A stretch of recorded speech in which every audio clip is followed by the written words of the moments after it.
Bom dia, pessoal. Tudo bem? Como é que vocês estão nessa semana? Espero que esteja tudo bem. Vamos dar continuidade à nossa aula de patologia.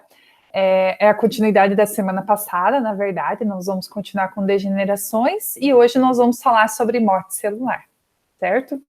Então, vou expor aqui para vocês. Muito bem. Pessoal, lembrando que na semana passada a gente viu degenerações, os tipos de degenerações, hidrópica, hialina, né, de glicídio, gordurosa, e aí hoje nós vamos falar um pouquinho mais de morte celular, né, começando com a morte celular não programada, que é a necrose. Muito bem, a necrose, ela é chamada de morte celular não programada, como a gente já está careca de saber, e ela é uma morte celular em que a célula, ela segue, né, o fluxo dela, a evolução dela com autólise, ou seja, com a quebra total dessa célula, essa célula vai migrar para a periferia de outras células e as outras células, elas vão acabar sentindo impacto, né? Uma vez que a necrose ela é estabelecida, pode acontecer isso daqui, nós vamos ver fotos bem feias nessa aula, até por sinal. Então, o que acontece? A necrose, ela aconteceu em apenas uma célula. Aí você vai falar, nossa, professora, mas uma célula não quer dizer o dedo inteiro, né? Não, né? É uma parte do dedo. Só que ela vai migrando, né? Ela quase como se fosse contagiando as demais, as células adjacentes, as células que estão próximas. E dessa maneira vai ficar essa coloração. Essa coloração, a característica principal é a maior deposição de óxido nítrico, né? Que tem a coloração roxo, puxado para um cinza, né? Então, a necrose, ela tem essa coloração. Aí nós temos os diferentes tipos de necrose. Isso aqui é um pé diabético, que a gente já vai entender por que acontece necrose no diabetes. Aqui é por temperatura, né? Tanto o nariz, né, as extremidades, as bochechas e a orelha, a pessoa, ela sofreu uma queimadura, né, de temperaturas baixas e que causou necrose. Tá? Isso daí é passível de amputação. E isso daqui é uma necrose por picada de aranha, tá? Então, também pode acontecer a necrose. Muito bem, vamos entender um pouquinho mais como que acontece a necrose, enfim, né? Então, primeira questão, para ter necrose, você precisa ter uma degeneração, uma agressão a esse tecido, né? Essa agressão, ela vai interromper as funções vitais, especialmente aonde? A mitocôndria. Né? Então, uma pergunta que até eu falava para os alunos, né, na aula presencial.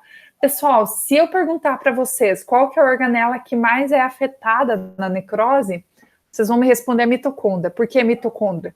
Porque a partir do momento que eu agrido a célula, a casa de energia, a casa de força da célula, ela é interrompida. Por quê? Porque todas as enzimas, elas são alteradas e dessa forma também a geração de adenosina trifosfato, tá? Inclusive a síntese de energia, né? A síntese de energia a partir de produtos externos à célula, né? Então é interrompida a partir da necrose. Nós temos ainda as segundas organelas mais afetadas são os lisossomos, aquelas que fazem a digestão intracelular. Os lisossomos, eles perdem a capacidade de reter aquelas enzimas que hidrolisam, né? Que a gente chama de hidrolases, né? E aí nós vamos ter a migração delas para o citosol. Ou seja, a membrana plasmática, assim como nas degenerações que a gente viu na outra aula, vai ficar permeável, né? E aí, nós vamos ter o danadinho aqui, né, que a gente já falou dele na aula passada, que é o cálcio. O cálcio, ele vai estar agindo de forma que, se o cálcio, ele agir aqui, né, entre os lisossomos e o contato com o citosol, a necrose, ela fica mais evidente. Né? E o cálcio em contato com o óxido nítrico é um desastre total, gente. É aí que a necrose ela vai se proliferar mais ainda, certo? Aí nós temos a autólise, né? A quebra desses compostos, a quebra dessa célula, promovida por autodigestão celular, ou seja, a célula come ela mesma, né? Quase como se fosse um canibal. Ela come ela mesma, tá? O que é importante ali que eu coloquei no quadrinho para vocês? Que qualquer agente lesivo, né, pode produzir necrose por liberação das enzimas lisossomiais para compartilhamento celular.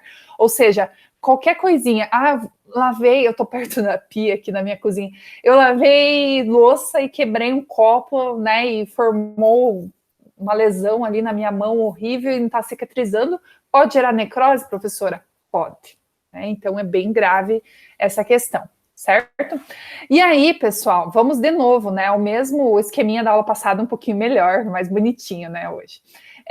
De um lado nós temos a célula normal, do outro lado a célula normal, né, em recuperação. Bom, vamos lá. O edema celular reversível, que é aquele da degeneração que a gente viu na aula passada, nós vamos ter um edema da célula, né? A célula perde sua morfologia, percebam que aqui ela tá bonitinha, né? Parece um quadradinho, e aqui ela forma uma nuvem, vamos dizer assim. E aí nós vamos ter um edema do retículo endoplasmático e das mitocôndrias, né? Vai agregar cromatina lá no núcleo dessa célula, né? E a célula ela pode se recuperar, principalmente através dos sistemas próprios dela, né? Então ela pode se recuperar e voltar à célula normal. Seguindo o esquema, né? Então ela pode desenvolver uma morte. Essa morte, até certo período, ela pode ser reversível. Mas ela sendo irreversível, é o mecanismo que a gente tem como necrose, certo? E aí a necrose, nós vamos ter um edema do retículo endoplasmático rugoso, né? A perda desses ribossomos, a ruptura dos lisossomos, esses lisossomos eles quebram, né? E aí, consequentemente, a digestão intracelular ela fica prejudicada. As figuras de mielina elas vão estar alteradas, e as mitocôndrias, elas ficam densidades amorfas, ou seja, elas perdem sua função e ficam edemaciadas, tá? O núcleo, além daquela agregação da cromatina, aqui nesse caso da necrose, há a condensação nuclear, tá? E aí nós vamos ter a fragmentação da membrana do núcleo e essa célula, ela efetivamente morre. Esse é o processo de necrose, certo? E aí, pessoal, nós temos os diferentes tipos de necrose, nem tudo são flores, né? Então tem as diferentes situações, e agora vem as fotos mais bonitas da aula, só que não, né? Então vamos lá. A primeira é a necrose por coagulação, né? Essa necrose por coagulação, ela pode acontecer em casos de isquemia, nós não vimos ainda a aula de isquemia, então isquemia é a diminuição do fluxo sanguíneo. Nós vamos ter os infartos isquêmicos, que são aqueles em que há interrupção do fluxo através de uma exacerbação, por exemplo, uma ruptura de artéria e veia. Não há o rompimento da membrana plasmática nesse sentido, então essa necrose ela é um pouco diferente das demais. E nós vamos ter o citoplasma que é altamente eosinofílico, ou seja, ele é altamente reativo a respostas imunes, tá? Então por isso que causa inflamação. Nessa necrose, um exemplo principal é a sífilis tardia. Então, a pessoa se contaminou. A sífilis é uma infecção sexualmente transmissível. E aí, ela se contaminou e logo, sei lá, depois de muito tempo, ela manifestou os primeiros sintomas. Isso é um exemplo, né, de necrose por coagulação, e esse também é um exemplo.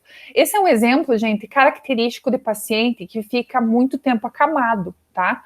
Então, é uma úlcera por pressão ou uma lesão por pressão. Quem trata bastante isso é a enfermagem, tá? Então, o paciente ele fica muito tempo em decúbito, né, deitadinho, e aí não vira, né, ele não consegue se mexer sozinho e tudo mais, então pode causar esse tipo de necrose, tá? Necrose por coagulação.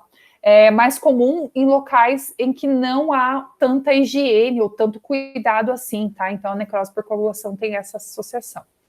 Nós temos a necrose por liquefação, isso é bem comum no consultório do dentista, né, que são os abscessos, que a gente chama, né, então necrose por liquefação, para vocês estudarem, ficar mais fácil, são os abscessos, e tem gente que é viciada em ver aqueles vídeos, né, que drena aquelas espinhas gigantescas, maravilhosas, eu gosto muito, né, não me julguem, mas é muito legal, né, porque a gente vê lá o líquido saindo, tem gente que não gosta, tem gente que acha nojento, né, então a necrose por liquefação, esse tecido necrótico, ele fica limitado a uma região. Normalmente, vamos pensar numa espinha inflamada, né, que é aquela espinha grande, amarela, né, então é uma necrose também, né.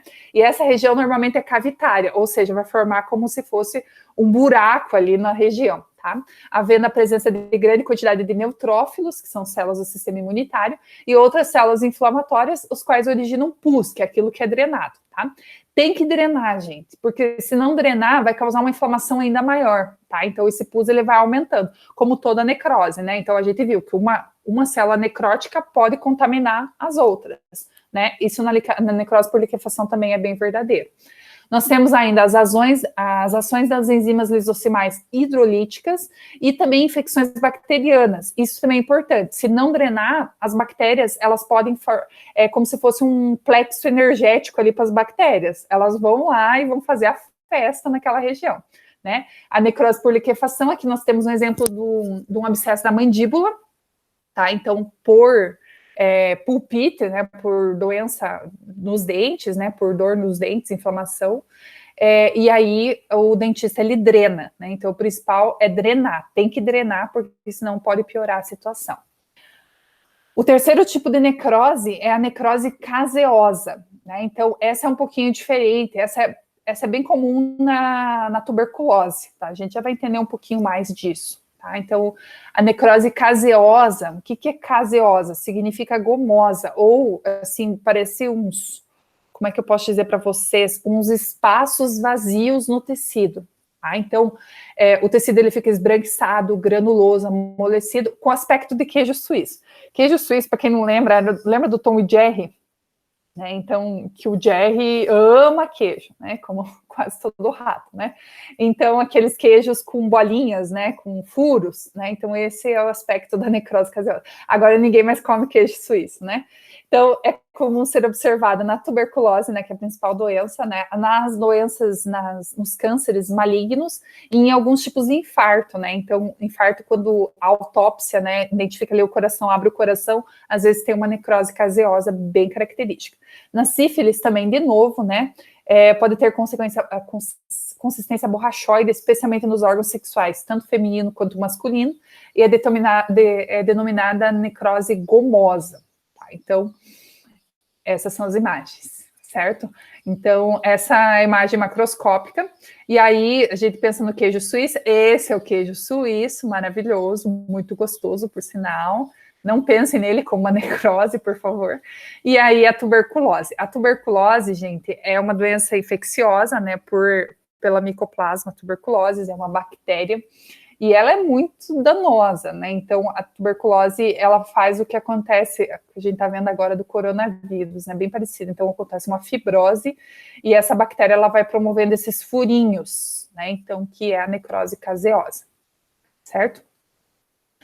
O quarto seria a necrose fibrinoide, ou seja, a partir da deposição de fibrina, que é uma proteína, tá? E aí vocês vão ver bem a diferença, né, dessa necrose para as demais. Então, a necrose fibrinoide, o tecido necrótico, ele adquire um aspecto hialino, né, com característica de pH baixo, né, que é ácido fílico, semelhante à fibrina, né, que é a proteína estrutural ali dos nossos músculos, tá? Então, pode aparecer na aterosclerose, na úlcera péptica, né, então é bem característico. A necrose fibrinoide é de dentro do órgão, né, então isso daqui é um exame de imagem, né, de dentro do estômago, e aí ela forma, olha, como se fosse, não dá para ver direito, né, gente, mas é como se fosse estrias dentro do órgão, tá? Então, é bem característico da deposição de fibrina. Outra, eu falei, né, que a rapadura é doce, não é mole não, né, é muita necrose para a gente estudar. Então, a quinta necrose é a necrose gangrenosa. Essa, sim, é a característica principal da necrose que a gente vê em livros didáticos, né, livros de patologia, livros de doenças, enfim, né, de fisiopatologia, e até em programas de televisão, né, quando fala de necrose, só lembra dessa necrose, não lembrando das outras, das demais. Então, a necrose gangrenosa, ou gangrena, né, que a gente fala. Então, a necrose gangrenosa, ela pode ser úmida ou seca, dependendo da quantidade de água presente. Né? Então, a diferença principal é a quantidade de migração ali de capacidade hidrofílica da célula. Tá? A úmida, ela envolve a participação das bactérias anaeróbicas, as quais promovem uma acentuada destruição proteica e putrefação. Então, tem a característica do odor, tá? Então, cheira mal, tá? E é comum nos membros inferiores, em órgãos internos, que entrarem em contato com o exterior, como os pulmões e o intestino. Né? Então, essas são as características da necrose gangrenosa ou gangrena, que é a coloração, tá? Então, aqui nós temos novamente um pé diabético. Por que o diabetes ele pode causar necrose, gente? Eu falei que eu ia explicar, né? Então, a gente sabe que o diabetes a glicose ela fica circulante, né? Então nós temos insulina, às vezes não temos insulina de uma maneira eficiente, às vezes não temos nada de insulina, né? Depende do tipo do diabetes. E o que acontece? Esse sangue ele fica viscoso. O sangue viscoso, ele é muito mais difícil dele chegar nas vênulas, né? Nas vênulas, nas arteríolas, na pequena circulação. Por quê? Porque ele é viscoso, justamente. Não chegando nas pequenas circulações, né? Especialmente nas pontas dos dedos, das mãos, dos pés, nas orelhas, né? O que acontece? Esse tecido ele não é irrigado, ele não vai receber nutrientes suficientes. E aí, né, a particularidade ali é que causa uma neuropatia, que a gente chama, né, umas doenças ali das extremidades associadas à necrose.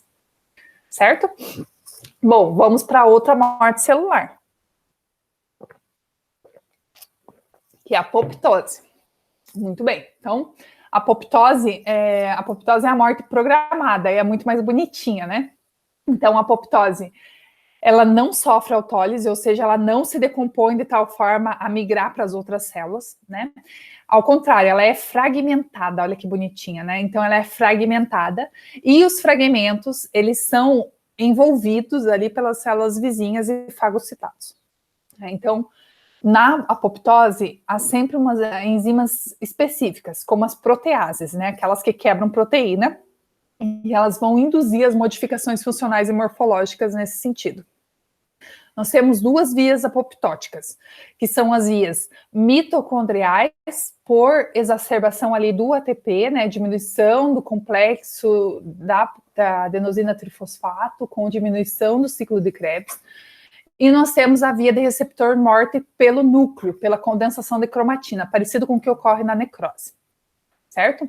Então, nós vamos ter a evolução dessa necrose. Então, a primeira questão é a calcificação, né? Então, o cálcio, eu falei para vocês que é um mineral, um macromineral ali, que ele tem potencial fonte de degeneração nas células. Na aula passada nós falamos isso, né? Que o cálcio, ele é danado, né? Então, ele pode causar exacerbação nesse sentido. O cálcio, ele pode induzir a cicatrização, e a cicatrização não tão boa, que é aquela associada a queloide, que a gente já vai entender um pouquinho também, né? O queloide, o cálcio associado à proteína, vai causar um outro processo degenerativo na região que vai promover essa cicatrização. E aí nós vamos ter a regeneração, tá? A regeneração na necrose, ela é muito mais longa do que na apoptose, né? Porque a apoptose já está programado para morrer, a necrose não, né? Então a regeneração ela fica um pouquinho mais difícil. Muito bem, gente. E aí nós chegamos nas alterações do interstício, que é a última parte da nossa aula. O interstício, né? O que é interstício, né? Se vocês pegarem um livro de fisiologia, acho que a gente nem viu o que era o interstício especificamente, né? Então, o interstício é a região na verdade, né? Intercelular, que é a região que conecta essas células. Ou seja, entre o pulmão e entre o músculo, eu tenho uma região que conecta, que é a fáscia. Entre o estômago e o intestino, ou a vesícula biliar, eu tenho uma região que conecta. Entre o cólon e a bexiga, eu tenho uma região que conecta. E assim por diante, né? Então, o interstício é a região que conecta.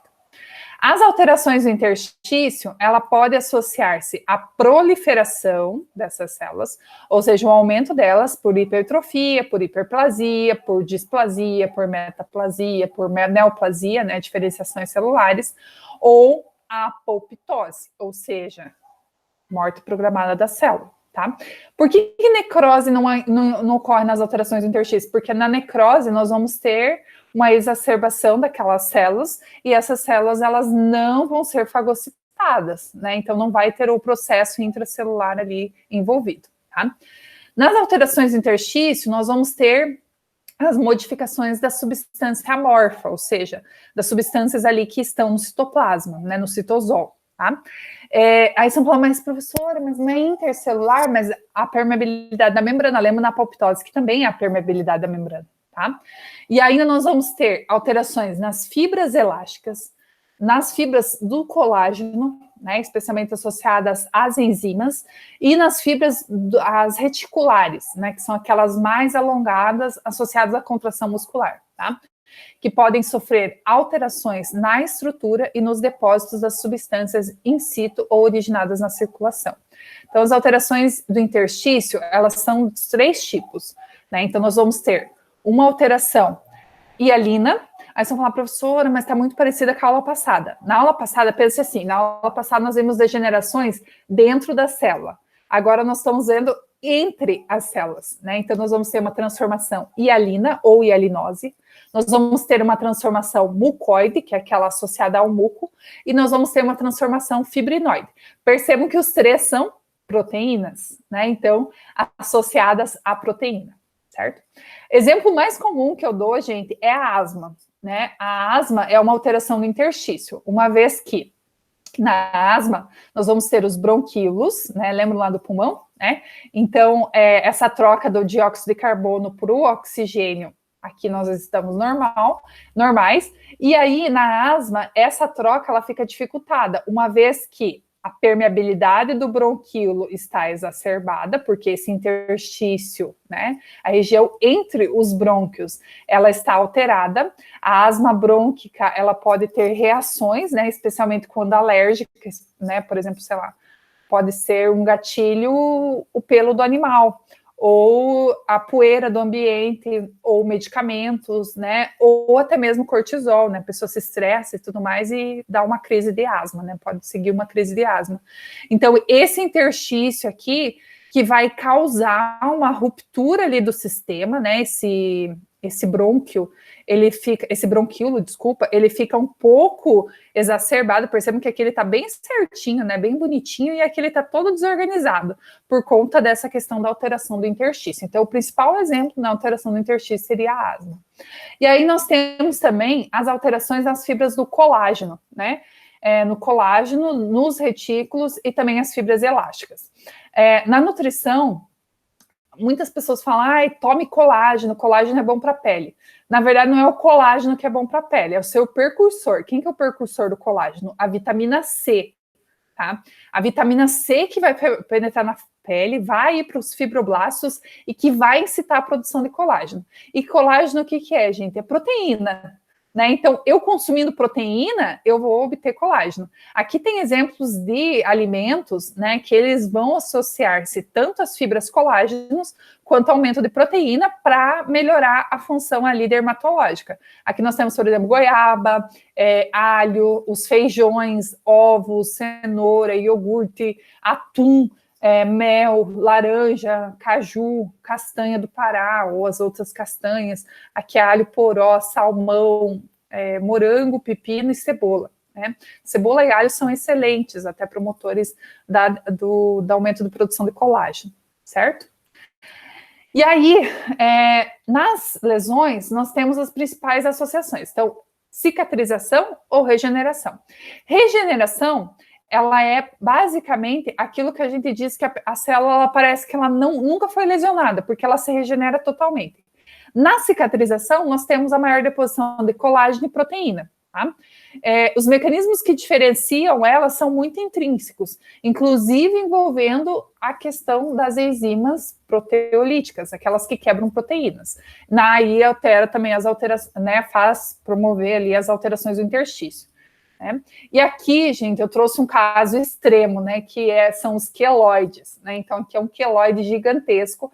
Por que ocorreu esse queloide? Provavelmente, eu não tenho história, né, dessa foto, mas provavelmente a pessoa, ela se feriu, né, então ela se cortou e ela não deu ponto, né, então ela não foi no pronto atendimento, né, e não fez esses pontos, e aí o tecido lesionado, ele exacerbou, né, ele aumentou para fora, e aí aconteceu toda essa questão. Isso aqui se chama queloide, e o único processo para eliminar queloide é cirurgia, né, retirada do queloide através de cirurgia, certo?